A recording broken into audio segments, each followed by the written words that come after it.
नमस्कार, जय गजानन. तुमच्या सगळ्यांचं आपल्या चॅनलमध्ये खूप खूप स्वागत आहे. काल मला एक कमेंट आली होती की श्री गजानन महाराजांची भक्ती सेवा पूजा करत असताना श्री स्वामी समर्थांची पूजा करण्याची इच्छा होते. तर असं का होते की आपण एका देवतांची पूजा करत असताना, भक्ती करत असताना दुसऱ्या देवताकडे आपण आकृष्ट होतो, आपलं मन त्या देवतांमध्ये लागते. तर असं का होते, या प्रश्नाचं उत्तर आजच्या व्हिडिओमध्ये असणार आहे. यासोबतच मी माझा स्वतःचा अनुभव देखील तुमच्यासोबत शेअर करणार आहे की असं का होते, यामागचं कारण काय असावं. याचं खरं कारण असं आहे की श्री गजानन महाराज असो किंवा स्वामी समर्थ असो किंवा शिर्डीचे साईबाबा असो, यांच्या ठिकाणी असलेलं गुरुतत्व एकच आहे, ते एकच आहे. तर अनेक जणांना प्रश्न पडेल की आता आपण म्हणतो की सगळे देव एकच आहे, तर मग वेगवेगळे रूप का आपल्याला दिसतात. तर आपल्याला फक्त वेगवेगळे रूप दिसतात, परंतु त्यांच्या ठिकाणी असलेलं चैतन्य, त्यांच्या ठिकाणी असलेलं गुरुतत्व हे एकच आहे. किंवा आपण समर्वात पडण्याची गरज नाही, आपण कन्फ्यूज होण्याची गरज नाही. तर एक साधं सोपं उदाहरण मी तुम्हाला देते की भगवान विष्णू आहेत, नारायण आहेत, तेच द्वापर युगामध्ये कृष्ण बनून आलेत आणि तेच त्रेता युगामध्ये राम बनून आले. आपल्याला ते रूप वेगवेगळी दिसतात, आपण बघताना वेगवेगळं त्यांना बघतो, परंतु त्यांच्या लीला होत्या म्हणून त्या काळामध्ये त्यांनी त्या लीला केल्या. राज्यामध्ये जसं बालाजी आहेत, पद्मनाभ स्वामी आहेत, बद्रीनाथ आहेत, हे सगळे कृष्णाचे म्हणजेच हे सगळे नारायणाचेच रूप आहेत आणि ते वेगवेगळे अवतार घेऊन वेगवेगळे कार्य त्यांनी त्या ठिकाणी केलं आहे. पंढरीचा पांडुरंग आहे, ते देखील भगवान विष्णू यांचंच रूप आहे. तर प्रत्येक राज्यामध्ये प्रत्येक भक्तांच्यासाठी ते आले आणि त्यांनी त्यांचं अवतार कार्य केलं. तसंच स्वामी समर्थ असतील किंवा गजानन महाराज असतील किंवा शिर्डीवाले साईबाबा असतील, या सगळ्यांचं अवतार कार्य हे वेगवेगळं आहे. प्रत्येक वेळी त्यांनी भक्तांच्या रक्षणासाठी वेगवेगळे अवतार घेतले आहेत, वेगवेगळे त्यांनी लीला केल्या आहेत, वेगवेगळे कार्य केलं आहे भक्ताच्या रक्षणासाठी. आता नेहमी करता भगवंत हा भक्ताच्याच रक्षणासाठी आला असं नाही, वेळोवेळी त्यांनी राक्षसांना मारण्यासाठी देखील अवतार घेतले आहेत आणि त्यासोबतच त्यांनी भक्तांचं रक्षण देखील केलं आहे. अशा अनेक कथा आपण आपल्या पुराणामध्ये, आपण आपल्या शास्त्रामध्ये वाचतो. तर सगळ्यात मोठा जो प्रश्न आहे तो की श्री गजानन महाराजांची भक्ती करत असताना स्वामी समर्थांकडे आपलं मन आकृष्ट का होते किंवा साईबाबांकडे किंवा इतर कुठल्याही देवतांकडे, मग ते कृष्ण असो किंवा राम असो, अशा वेगवेगळ्या देवतांकडे आपलं मन आकृष्ट होते. तर हे एकच आहेत. आता आपण असं म्हणतो की हे एक आहे, तर मग 33 कोटी देव का बरं असं म्हटलं जाते.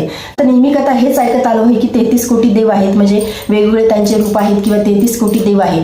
तर 33 कोटी देव नसून संस्कृतमध्ये कोट या शब्दाचा अर्थ असा होतो की उच्च, सर्वोच्च जे आहेत ते, म्हणजेच 33 सर्वोत्तम जे देव आहेत ते, म्हणजे 33 कोटी देव नाही तर 33 प्रकारचे वेगवेगळे देव आहेत, ते सर्वोच्च देव आहेत. आणि देव आणि देवता आणि भगवान यामध्ये देखील फरक आहे. आता तो विषय खूप मोठा आहे, परंतु या दोघांमध्ये देखील डिफरन्स आहे की देव कोण आहे, म्हणजे देवता कोण आहेत आणि भगवान कोण आहेत. 3 प्रकारचे मुख्य भगवान आहेत, म्हणजे भगवान श्री हरी, विष्णू, नारायण, महादेव आणि ब्रह्मा, आणि त्यानंतर 33 प्रकारचे देवता आहेत.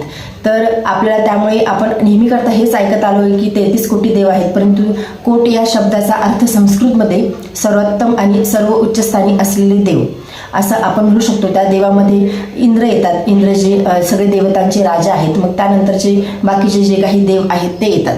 आपण जेव्हा गजानन महाराजांची भक्ती करत आहोत, उपासना करत आहोत, मग त्यावेळी जर का श्री स्वामी समर्थ यांच्याकडे जर का मन आकृष्ट होत असेल, त्यांची भक्ती करण्याची इच्छा होत असेल, तर तुम्ही हे समजा की ती श्री गजानन महाराजांची इच्छा आहे की तुम्ही स्वामी समर्थांची पूजा करावी, भक्ती करावी. श्री गजानन महाराजांची इच्छा आहे की तुम्ही स्वामी समर्थांची सेवा करावी, तुम्ही स्वामी समर्थांच्या सेवेमध्ये यावं.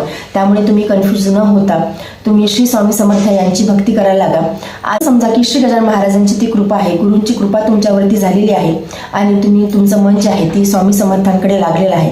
त्यामुळे कन्फ्यूज न होता तुम्ही गजानन महाराजांच्या चरणी श्रद्धा ठेवून श्री स्वामी समर्थ यांची भक्ती, उपासना, सेवा अत्यंत श्रद्धेने करायला लागा. म्हणजे तुमच्या प्रारब्धामध्ये असं असेल की तुम्ही स्वामी समर्थांची भक्ती करावी, स्वामी सेवा करावी. हे बघा, आपल्या म्हणण्याने काहीच होत नाही. आपण म्हणतो की आपण सेवा करत आहे किंवा आपण भक्ती करत आहे, पण तुम्हाला खरंच सांगते की आपल्या म्हणण्याने काहीच होत नाही. सगळं काही भगवंत आपल्याकडून करून घेत असतो. आपले प्रारब्ध असतात आणि पूर्वसंकृता वाचून संत सेवानं घडे जाणं, म्हणजे पूर्वसंकृत काही असल्याशिवाय आपल्याकडून भगवंताची सेवा देखील होत नाही, संत सेवा देखील होत नाही. आणि या संतांच्या आपण सेवा का करायच्या असतात, भगवंत प्राप्तीसाठीच करायच्या असतात. त्यांच्याकडे आपण एवढंच मागायचं असते की तुमच्यातला एक अंश मला माझ्यामध्ये येऊ द्या आणि माझ्याकडून ती सेवा करून घ्या की मी त्या तेवढ्या प्रतीची सेवा भक्ती मी करू शकेल, उपासना मी करू शकेल. कारण की आपण सामान्य मनुष्य आहे, आपल्यामध्ये एवढी शक्ती नाही की आपण भगवंताची सेवा संतांप्रमाणे करू शकू. असे अलौकिक असे संत झालेले आहेत की त्यांना आपण मनोमन प्रार्थना करावी, त्यांच्याकडे मागावं की माझ्यामध्ये देखील तुमच्या इतकी उत्कंठा जागू द्या भक्ती करण्याची. माझ्या भक्तीमध्ये तुम्ही सातत्य टिकून ठेवा, कारण सातत्य असल्याशिवाय देखील आपल्याला भगवंत प्राप्ती होत नाही. कन्सिस्टन्सी आपल्या प्रत्येक कार्यामध्ये हवी, तशीच आपल्या भक्तीमध्ये देखील कन्सिस्टन्सी हवी, तेव्हाच आपल्याला भगवंताची प्राप्ती होणार आहे.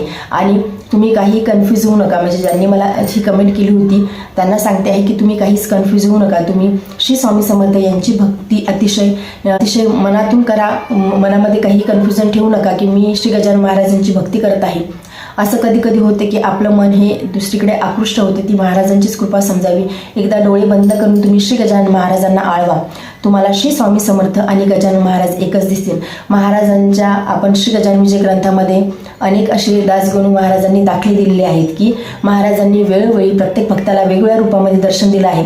मग ते महाराजांचं तेवढं सामर्थ्य नाही का? महाराजांचं नक्कीच सामर्थ्य आहे. बापूना काळे यांना महाराजांनी विठ्ठलच्या रूपामध्ये दर्शन दिलं आहे. अजूनही मी एक अनुभव तुमच्यासोबत शेअर केला होता. तिथे श्री गजानन महाराज यांनी दत्तभक्तांना दत्त स्वरूपामध्ये दर्शन दिलं आहे. दिसताना वेगवेगळे देव दिसतात, आपल्याला दिसताना वेगवेगळे गुरु दिसतात, त्यांचे रूपे वेगळे दिसतात, परंतु त्यांच्या ठिकाणी असलेलं गुरुतत्व एकच आहे. आणि ज्या गुरूंची इच्छा असेल की आपण त्यांच्याकडे आकृष्ट व्हावं, ज्या गुरुतत्वाकडे आकृष्ट व्हावं, त्या गुरुतत्वाकडे आपण ऑटोमॅटिकली खेचलं जातो. आपलं तेवढं काही सामर्थ्य नसते, हे सगळं काही त्यांचं सामर्थ्य असते. त्यामुळे तुम्ही श्री स्वामी समर्थ यांची भक्ती करा, निश्चितपणे करा. आणि काही मनामध्ये कन्फ्युजन न ठेवता तुम्ही श्री गजानन महाराजांचा कृपा प्रसाद तुमच्यावरती झालेला आहे असं समजून श्री स्वामी समर्थ यांची भक्ती अतिशय नियमाने आणि मनोभावातून करा. तर माझा अनुभव असा आहे की मी श्री गजानन महाराजांची पहिल्यापासून भक्त आहे.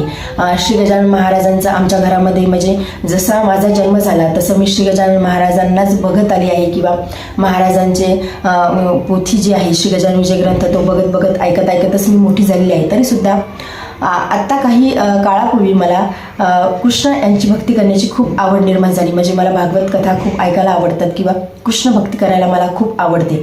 तर मग मी एक वेळ जेव्हा माझे डोळे बंद केले, म्हणजे मी महाराजांची भक्ती करत नाही असं नाही, मी महाराजांची देखील भक्ती करते. श्री गजानन विजय ग्रंथाचं पारायण माझं कंटिन्युअसली चालू असते. परंतु मी एक वेळ महाराजांना असं म्हटलं की महाराज, माझ्या मनामध्ये आता कृष्ण भक्तीची खूप इच्छा निर्माण झाली आहे, ओढ निर्माण झाली आहे. राधारमणची जी मूर्ती आहे ती राधारमणची मूर्ती एवढी छोटीशीच आहे, 12 इंचाची.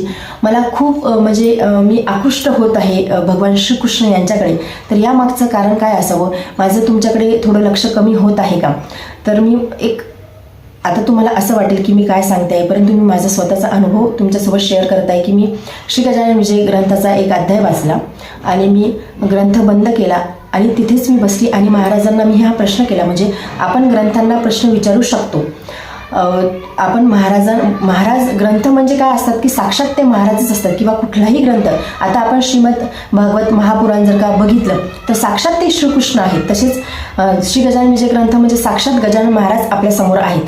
तर मी असा प्रश्न विचारला, तर मी डोळे बंद केले. माझ्यासमोर अजूनही मी डोळे बंद केले तर मला एक्झॅक्टली तेच दिसते आहे की मला राधारमणची मूर्ती जी आहे ती छोटी दिसली आणि त्याच्या मागून मला श्री गजानन महाराज त्यांचं जो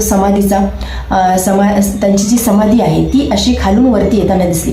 म्हणजे मला महाराजांनी तेव्हा दाखवून दिलं की राधारमण म्हणजे कृष्ण आणि मी काही वेगवेगळा नाही, आम्ही दोघं एकच आहोत. त्या दिवशी माझ्या मनातली सगळी काही भ्रांती मिटली आणि मी दोघांचीही सेवा तेवढ्याच भक्तिभावाने करते.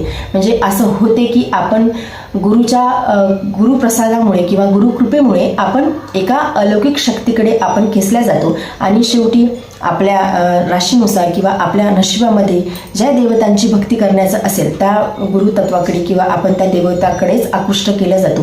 आज आपलं बोट धरून आपल्याला त्या शक्तीपर्यंत पोहोचवणार आहेत, यात काही शंका नाही. त्यामुळे तुम्ही कन्फ्युजन न होता श्री गजानन महाराजांची भक्ती करता करता तुम्ही श्री स्वामी समर्थ यांची देखील भक्ती करा. तर आजच्या व्हिडिओमध्ये एवढेच. व्हिडिओ जर तुम्हाला आवडला असेल तर व्हिडिओ लाईक करा, चॅनलवरती नवीन असेल तर चॅनल सबस्क्राईब करा. जय गजानन, धन्यवाद.